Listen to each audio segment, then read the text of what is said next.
Right, the new regulations to undo that illegal transfer of teachers from the final salary to the career average schemes have now been published and are going through Parliament right now. Now, a lot of teachers, when the change came to introduce the career average scheme, decided it wasn't as good as the final salary scheme. They were right, but they made that decision to opt out of the pension scheme entirely. And they're probably looking back at this now and going, oh, that was a mistake. That was a big mistake. Wish I hadn't done it. Particularly as we're going to be allowed to take all those years and put them back in the final salary scheme. So what's going to happen to them? What's going to happen to them? Because they made that choice based on the fact they were going to be moved into the career average scheme. Well, the good news is they are going to be allowed to turn back time. They're going to be allowed to go back and change that decision and put it right.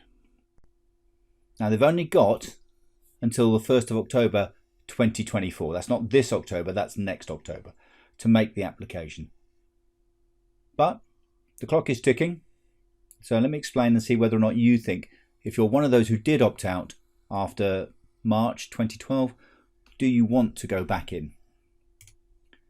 So if you opted out after they announced the introduction of the new career average scheme, you're going to be allowed to put that right. You'll be able to see on your statement if you opted out, because it will clearly be labelled as a break in pensionable service, as we can see here. In this case, the opted out period runs for 122 days. So as it stands, in this example, the person's got 24 years and 151 days. If they were to opt back in and restore this period of 4 months when they're out, that would add another 122 days to their service, and they'd end up with a pension based on 122 more days. Now, this example only adds 122 days, but if you opted out for that entire period, you could be looking at adding up to 7 years to your final salary calculations. So the main question then, is it worth it? And this is where it can get tricky. In particular, there is one point you're going to need to be very careful about, and I will go over that near the end of the video. You need to be careful about getting your calculations right, because a break in your contributions can work in your favour. It creates what is called a hypothetical calculation. This is an extra calculation. And if you restore that break, you could lose that calculation. Now, it's not something that's easy to explain, and I expect most of you are going to need a hand working it out. But I will go over that issue at the end in a little bit more detail and suggest you get some advice if you think that's going to apply to you. For the moment, let's just look at the maths and look at how much it's going to cost you to restore your service, and then more importantly, how much are you going to get out of it if you do. So why are you going to have to pay anything at all? Well, you opted out. You opted out of the pension scheme, and that means you did not pay for the pension in those months and years that you were out of the scheme.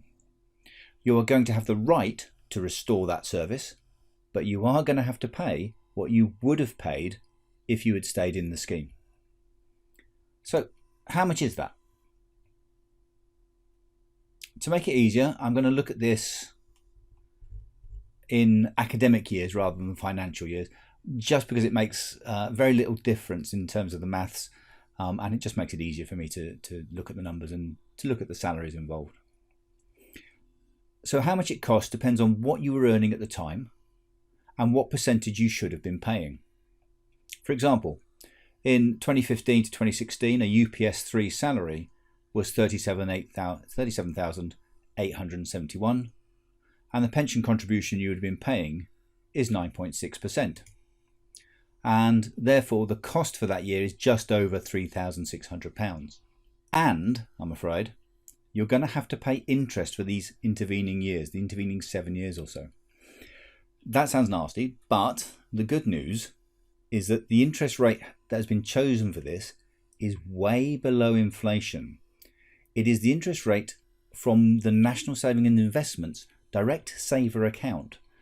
Now, the details of how this is going to be haven't really been made crystal clear, but I've done my calculations, and I make the total interest from 2016 up to 2023 to be around 5.6%. Remember, these 7 years include long periods where bank interest rates were well below 1%, even down to 0.15% at one time. Adding on the interest for this year brings the cost up to just under £4,000. And if I now look at the full 7 years, this should give you a rough idea of what it's going to cost to restore all of those 7 years. The total cost, hold on to your hats, is going to be about £27,000. Wow, that's a lot of money to come up with. But you are going to get tax relief. You know, these were payments into a pension fund, and you get income tax relief. That's going to be factored in to when they're working out how much you're going to have to pay them. So that is going to bring the cost down, if I can find where my things are, to just under £22,000. Still a lot of money, and they're different ways in which they're going to ask you to pay this. You are going to be able to pay it in one go in a lump sum. You are going to be able to pay it in instalments. We haven't got the details on how that's going to happen, but it's going to be possible. So for £22,000, what do you get? You know, a lot of money. What can you get? So what you get depends entirely on what your final salary is and when you are taking your pension. If you're in the final salary scheme with a normal pension age of 60, and that means you started teaching before 2007, then you stand to get a lot more than if you're in the other final salary scheme that has a normal pension age of 65, simply because there's less of a reduction, 5 years less of a reduction. If you are taking the pension early, then the amount you get paid each year will be less, as it is reduced to account for the fact you're going to be paid it for longer. So I'm going to look at the effect of taking at 55, etc., as well as 60. Now I'm going to stick to my example that's using a teacher on a UPS 3 salary, and who is in the earlier final salary scheme. So a UPS 3 teacher's final salary is going to be around £45,000. So by adding on an extra 7 years, they're going to get an extra 7/80ths of that final salary figure. That is an annual pension at 60 of just under £4,000 and a lump sum of just under £12,000. Okay, that's the figures, but is it worth it? To be able to answer that, I'm afraid we would need to know how long the teacher is going to live for. Will the £4,000 a year extra in their pension make up for that £22,000 that they're paying? Well, for a start, we can take off the lump sum. That makes a big dent in the cost of buying those final years. So the pension now only has to make up just over £10,000. The £4,000 a year will do that quite quickly.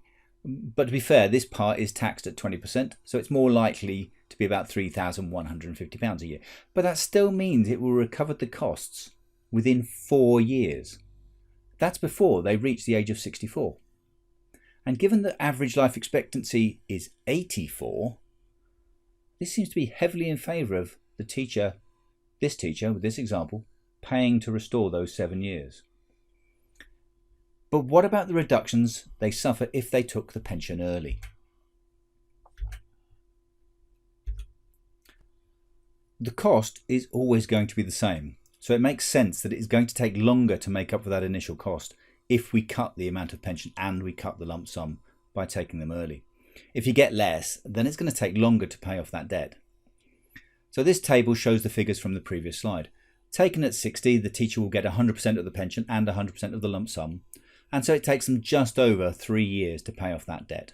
So by the age of 63 and a bit.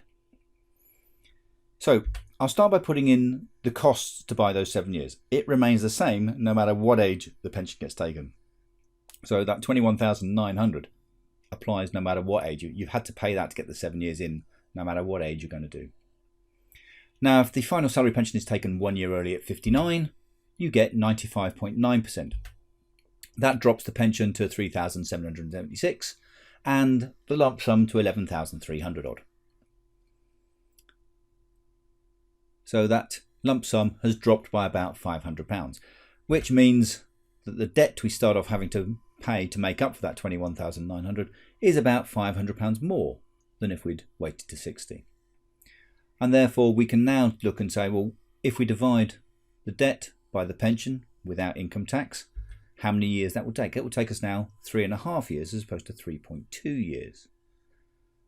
Oh dear, so a little bit longer. So how old are we going to be before the debt is paid off? 62.5. Hold on. What is this? The debt is paid off before you reach 63 this time. Earlier than if you left at 60. What is this kind of magic? Well, of course, it's not magic. In this case, all it means is that the amount of time taken to pay back is longer, but not more than a year longer.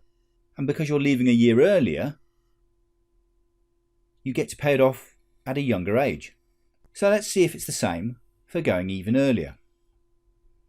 Well, yeah, at 58, the number of years it's going to take you is just under 4. And because you've gone another year earlier, you're now looking at before you reach 62. Does that apply all the way down to 55?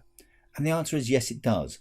All the time you're going a little bit earlier, you're going a whole year earlier, but the number of years you need to work to pay off the debt is not increasing by more than a year. And if you take it at 55, you've actually paid off that debt that you had to spend to buy those 7 years before you get to the age of 60. A word of warning and a hint that you may want to check your figures carefully before committing to restoring all of those missing months and years.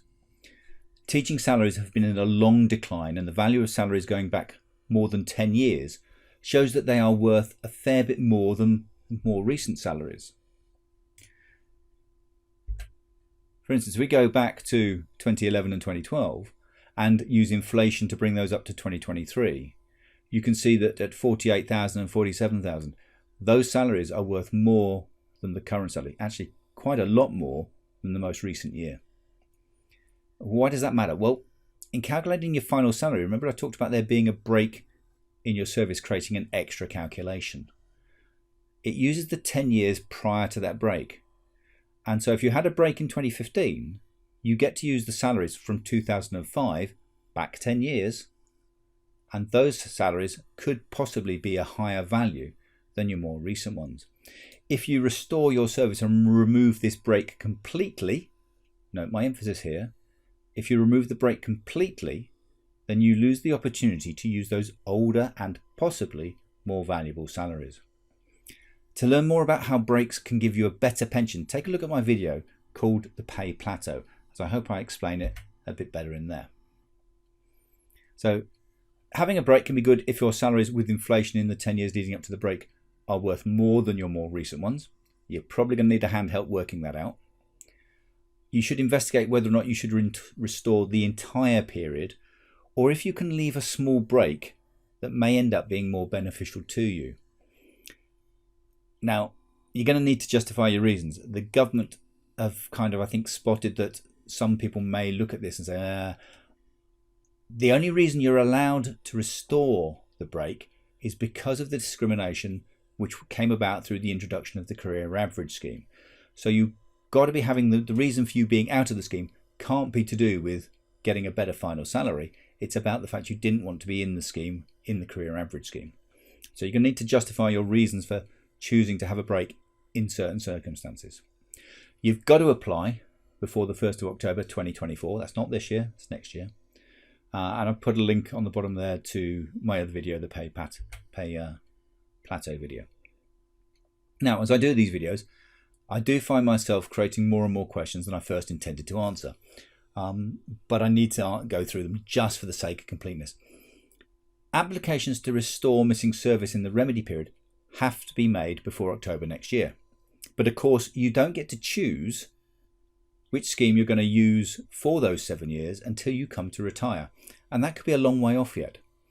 So what happens if you get there and instead of using the final salary scheme, which I think I've shown now is probably a good idea, what happens if you decided that you're actually better off in the career average? Is it still a good idea then? Well, this does get a little tricky because the amount added to the career average pension is 1/57th of the salary, but it is increased by inflation each year plus an extra 1.6% if you're still working. Now, I've left that bonus out of the calculations, so my figures here should really represent a worst case scenario. You're probably going to get a higher career average pension than I'm showing you, but I'm leaving out that 1.6 bonus. Remember, that's 1.6 per year compounded, and if we're talking 10 years, you're talking another 16%. So bear in mind that this really is a worst case scenario. How much do we get added to the CA pension for these salaries? Well, what I've done is I've taken 1/57th and then I've increased it by inflation.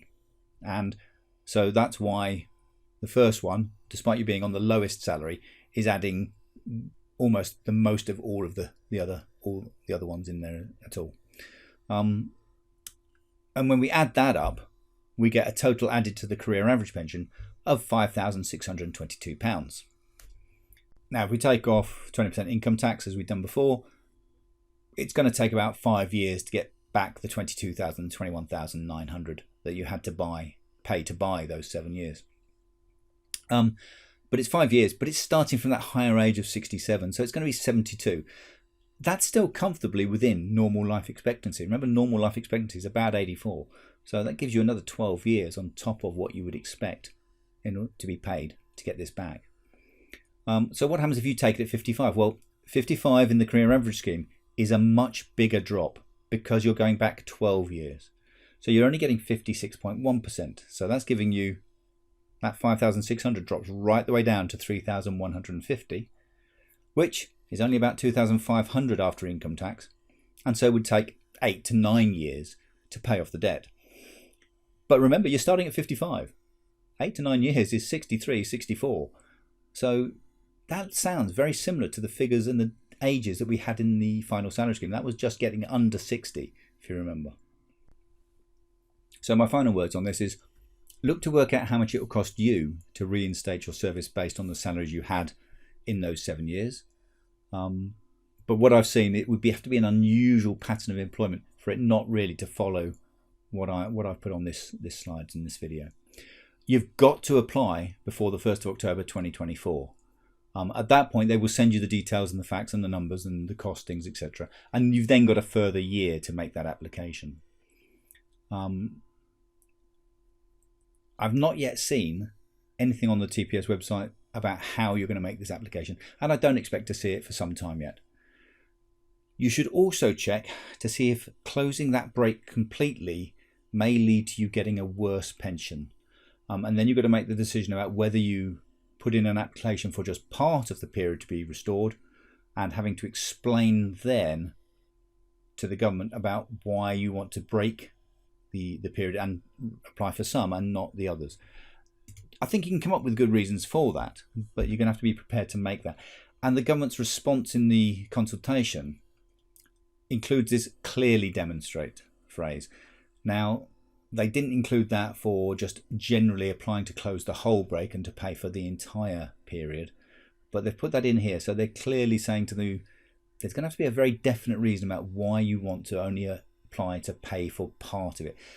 If you say, oh, I opted out to preserve the higher final salary, that isn't based on the fact that they were changing to the career average scheme, and so that may get rejected.